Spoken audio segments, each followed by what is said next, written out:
ღვინის ეროვნულმა სააგენტომ ამერიკის შეერთებულ შტატებში ქართული ღვინის სარეკლამო კომპანიაში Netflix-ის პლატფორმაც ჩართო ცნობილი ამერიკული მედია კომპანიის ერთ-ერთი ყველაზე რეიტინგულ სერიალში სეზონის მერვე სეზონის მეოთხე ეპიზოდი საქართველოსა და ქართულ ღვინოს მიეძღვნება Netflix-ის შემოქმედებითი ჯგუფი საქართველოში 2024 წლის შემოდგომაზე იმყოფებოდა და სერიალის კონცეფციიდან გამომდინარე ქართულ ღვინოსთან ერთად სერიას ქართულ გასტრონომიასაც ეძღვნება. გადაღებები თბილისსა და კახეთში მიმდინარეობდა.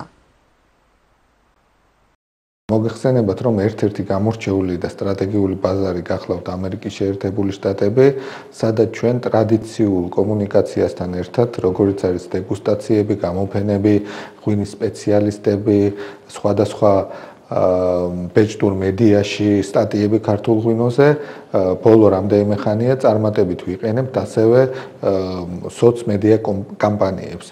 ერთ-ერთი გამორჩეული, რასაც საფუძველი ჯერ კიდევ შარშან ჩაუყარეთ, გახლავთ Netflix-ის ძალიან ცნობილ შოუში, დოკუმენტურ სერიალის მერვე სეზონში სპეციალური სერია ქართულ ღვინოზე და ქართულ გასტრონომიაზე.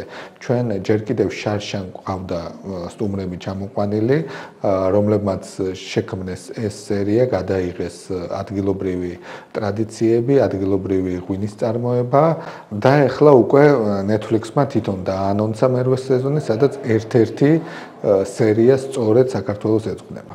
ფიქრობ, რომ მსგავსი კომუნიკაცია კიდევ უფრო გააძლიერებს ქართული ღვინის ცნობადობას ამერიკის შეერთებული შტატების ბაზარზე, ასევე გლობალურ ბაზარზე და კიდევ უფრო გაზრდის ქართული ღვინის საექსპორტო პოტენციალი.